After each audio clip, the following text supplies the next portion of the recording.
राधे राधे बच्चों, कैसे हो आप सब। मैं आज आपको पढ़ाऊंगी लिथोस्फीयर। जो कल आपको लिथोस्फीयर पढ़ाया था उसी से आगे कंटिन्यू करूंगी। थोड़ा सा क्विक रिवीजन ले लेते हैं। कल मैंने आपको पढ़ाया था क्रस्ट, मैंडल और कोर, भूपर्पटी, मैंडल और केंद्र।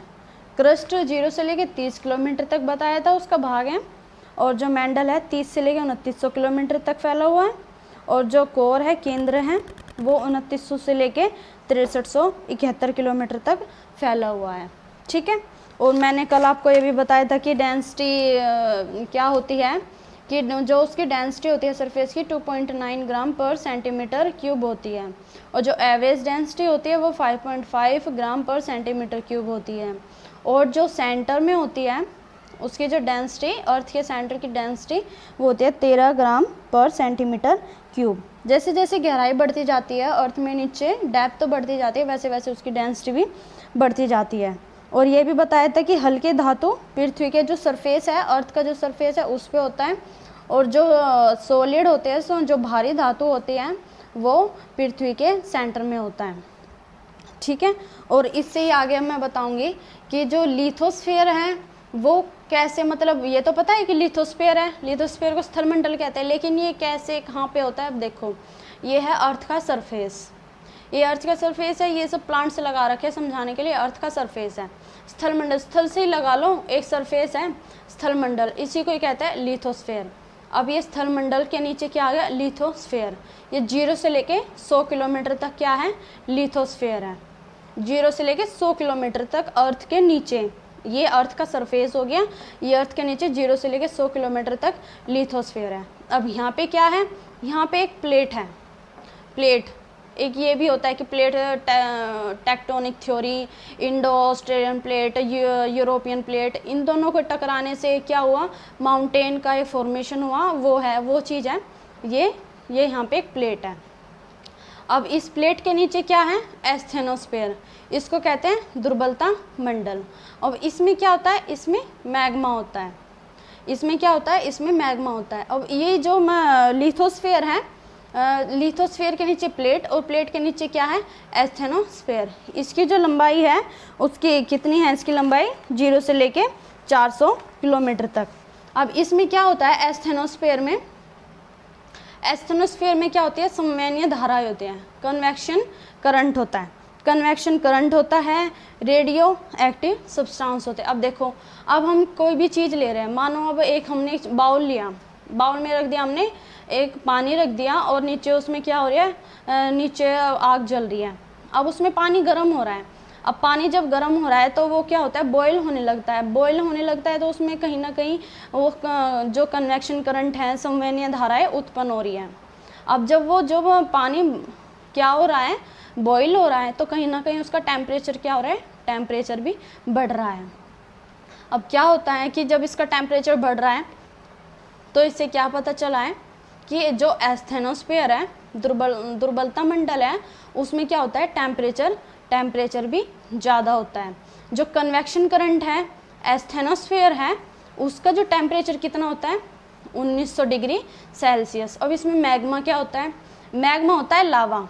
अब लावा, अब ये देखा है कि कहीं भी वोल्केनो मतलब ज्वालामुखी का कहीं ब्लास्ट हो रहा है, अब मुँह से जो लिक्विड रेड कलर का जो निकल रहा है लावा, वो मैग्मा भी कहते हैं उसको।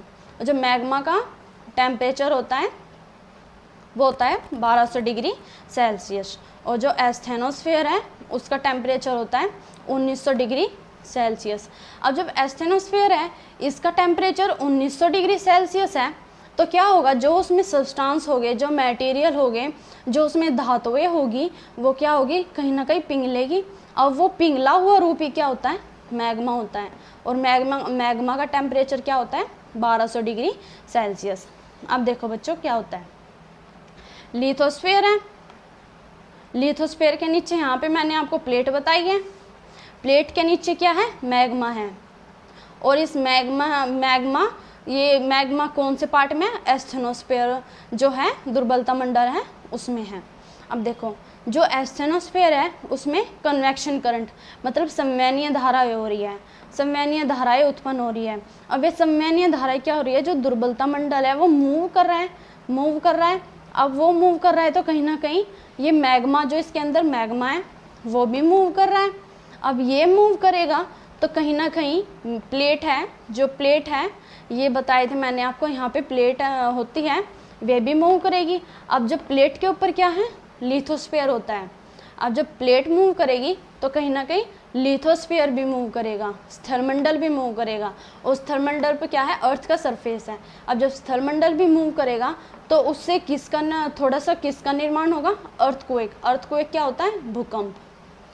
तो लिथोस्फीयर मूव करेगा तो उससे अर्थक्वेक का फॉर्मेशन होगा। अर्थक्वेक क्या होगा, भूकंप होगा। देखते हैं कि भूकंप के झटके आते रहते हैं। अब देखो मैग्मा कहाँ, दो जगह पे पाया जाता है।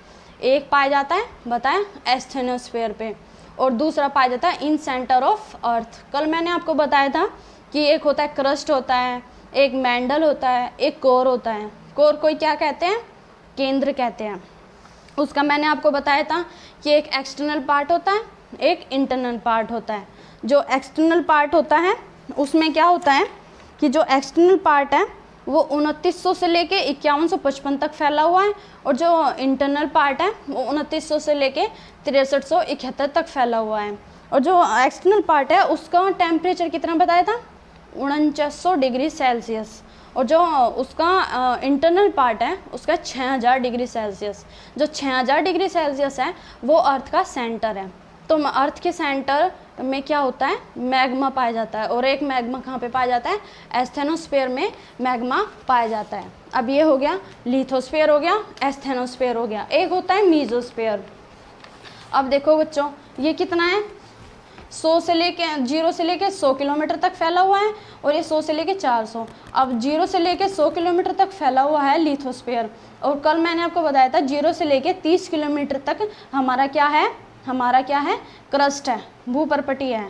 और 30 से लेके 2900 किलोमीटर तक हमारा क्या है, मैंडल है। अब इसी के अंदर क्या आ गया, हमारा क्रस्ट आ गया, ठीक है। और जो क्रस्ट है, एस्थेनोस्फीयर है, मीजोस्फीयर है, बेरिस्फीयर है। एक डेली करके एक वो था, साइंटिस्ट था, उसने सर्च किया था कि पृथ्वी है ऐसे ऐसे पार्ट में जो अर्थ है उसका फॉर्मेशन हो रखा है, और वो ऐसे ऐसे थोड़ी सी डिवाइड हो रखी है। आगे है वोल्केनो। वोल्केनो क्या होता है, वोल्केनो होता है छिद्र या दरार, कोई एक होल या एक जो दरार होती है जिसमें से मैग्मा बाहर आता है, उसे कहते हैं वोल्केनोज। वोल्केनोज होती हैं ज्वालामुखी। जैसे एक ये है, एक कोई भी पार्ट मान लीजिए, इसमें से अब ये दरार हुई। अब दरार में से क्या निकल रही है, अब इसमें से ये लिक्विड पार्ट निकल रहा है। अब लिक्विड पार्ट जब ये बाहर निकला, ये क्या है, वोल्केनो। और ये क्या है, क्रेटर। क्रेटर होता है ज्वालामुखी का जो मुंह होता है, मतलब माउथ ऑफ वोल्केनो, वो होता है क्रेटर, ठीक है। अब देखो जो ज्वालामुखी है, ज्वालामुखी के कारण क्या है, मतलब उसके कॉजेज क्या है, वो किस कारण से ज्वालामुखी का विस्फोट होता है। प्लेट टेक्टोनिक थ्योरी जब बताई थी, वो एक प्लेट्स होती है, वे प्लेट्स जब आपस में एक दूसरे को टकराती है तो कहीं ना कहीं क्या होता है कि थोड़ा सा मूवमेंट होता है। मूवमेंट के कारण क्या होती है कि वो जो दरारें हैं वे दरारें खुल जाती हैं। दूसरा क्या है, उच्च तीव्रता का भूकंप बताया, अर्थक्वेक आता है। अर्थक्वेक कहीं ना कहीं, अब नेपाल में भी अर्थक्वेक आता रहता है, तो वहाँ पे क्या हुआ कि वे दरारें आ जाती हैं। उन दरारों से क्या होता है, जो मैग्मा होता है वो बाहर निकल के आता है। और तीसरा क्या है, जो प्रेशर होता है वो सबसे ज़्यादा होता है। अब प्रेशर सबसे ज़्यादा किस में होता है, एस्थेनोस्फीयर में। एस्थेनोस्फीयर में बताया था कि मैग्मा होता है, मैग्मा का टेम्परेचर 1200 डिग्री सेल्सियस होता है, और एस्थेनोस्फीयर का जो टेम्परेचर कितना होता है वो 1900 डिग्री सेल्सियस होता है, ठीक है। अब जो ज्वालामुखी क्रिया होगी वो क्या होगी, उससे क्या होगा, जब ज्वालामुखी क्रिया होगी उससे क्या होगा, विस्फोट ज़्यादा होंगे। और जो ज्वालामुखी क्रिया है वो कौन सी साउंड निकलती है, उसमें कितने साउंड में उसको नापा जाता है, 190 डाबसन, 190 डाबसन की उसमें से साउंड होती है, ठीक है। और मैग्मा क्या होता है, मैग्मा होता है एक पिघला हुआ रूप। किसका, धातु का पिघला हुआ रूप ही मैग्मा होता है। और मैग्मा का टेम्परेचर मैंने आपको कितना बताया, 1200 डिग्री सेल्सियस। एक जो पिघला हुआ रूप होता है वही मैग्मा होता है, और मैग्मा का टेम्परेचर 1200 डिग्री सेल्सियस होता है। और ये कितने, और ये इसका कलर कैसा होता है, इसका कलर होता है रेड हॉट कलर होता है मैग्मा का, ठीक है। और मैग्मा में क्या क्या होते हैं, मैग्मा में होते हैं गैस, उल्कापिंड और अग्निपिंड होते हैं। गैस में क्या क्या होते हैं, वाटर वेपर होती है, CO2 होती है, और H2S होती है, और SO2 होती है। वाटर वेपर होती है, और सबसे ज़्यादा ग्रीन हाउस इफेक्ट किससे होता है, वाटर वेपर से होता है, ठीक है। उल्कापिंड क्या होती है, पिघली हुई होती है। और अग्निपिंड, और इसका जो होता है अग्निपिंड होती है। अग्निपिंड का क्या होता है, दो तरह की होती है, एक साइज़ छोटा होता है और एक साइज़ बड़ा होता है। जो अग्निपिंड का साइज़ छोटा होगा उसे बोलेंगे लैपली, और जो उसका साइज़ बड़ा होगा वो ज्वालामुखी बम होगा। अब देखो क्या हुआ है, ज्वालामुखी के प्रकार, टाइप्स ऑफ वोल्केनो। एक होती है सक्रिय ज्वालामुखी, एक होती है प्रसुप्त एवं सुसुप्त ज्वालामुखी। ये होती है एक्टिव और ये अनएक्टिव होती है। एक्टिव क्या होती है, एक्टिव अपने आप से लगा लो कि जो रेगुलर काम करता रहता है, मतलब जो थोड़ा सुस्त नहीं होता, एनर्जेटिक होता है, वो सक्रिय होता है एक्टिव। अब इसी से लगा लो कि उद्गार होते रहते हैं। उद्गार मतलब क्या होता है कि उसमें ब्लास्ट क्या होता है, रेगुलर मतलब टाइम टू टाइम अपने अकॉर्डिंग उसमें ब्लास्ट होते रहते हैं। और सबसे जो एक्टिव वोल्केनो है वो है किलाई है, वो सबसे एक्टिव जो है वोल्केनो है। ये किलाई कहाँ पे है, ये USA में है। एक मोना लोआ है, वो भी USA में है।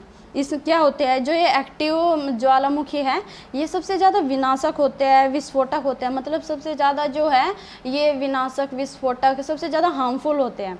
अब प्रसुप्त या सुसुप्त ज्वालामुखी क्या होते हैं, जो वर्षों से उद्गार नहीं हो, मतलब कई वर्षों से इनमें क्या हुआ, विस्फोट नहीं हुआ। इसकी कंडीशन क्या है, अगर ये इन फ्यूचर क्या है, पॉसिबिलिटी है, इन फ्यूचर पॉसिबिलिटी है ज्वालामुखी के विस्फोट की, तो इसे क्या बोलेंगे, प्रसुप्त या सुसुप्त ज्वालामुखी। अगर इन फ्यूचर इनकी पॉसिबिलिटी नहीं होती तो इसे क्या बोलेंगे, मृत या शांत। अब एक ही चीज़ लगा लो कि वो कोई भी एक्टिविटी नहीं कर रहा है, किसी भी काम को नहीं कर रहा है, तो क्या होगा कि उसकी पॉसिबिलिटी क्या आएगी, ख़त्म हो जाएगी, वो काम क्या होगा, वो काम नहीं करेगा। तो ये होता है कि इन फ्यूचर पॉसिबिलिटी है तो उसे क्या बोलेंगे, प्रसुप्त या सुसुप्त ज्वालामुखी। और इन फ्यूचर उसकी पॉसिबिलिटी नहीं है तो उसे क्या बोलते हैं, मृत या शांत ज्वालामुखी। इसका एग्जांपल क्या है, नारकोंडम, ये कहाँ पे होता है, अंडमान निकोबार में। ये जो इन फ्यूचर इसकी पॉसिबिलिटी है, और इन फ्यूचर इसकी पॉसिबिलिटी नहीं है, मतलब वो है लेकिन कोई भी मूवमेंट नहीं हो रही है, वो बस एक क्या है कि एक बस नाम है उसका। वो कहाँ पे है, किलिमंजारो, ये कहाँ पे होता है, तंजानिया में। देखो बच्चों, मैंने आपको लिथोस्फीयर में बताया, लिथोस्फीयर, एस्थेनोस्फीयर और वोल्केनोज। ये आशा करती हूँ कि आपको समझ में आया होगा और अच्छा लगा होगा। कृपया करके आप इसको शेयर कीजिए, लाइक कीजिए, सब्सक्राइब कीजिए।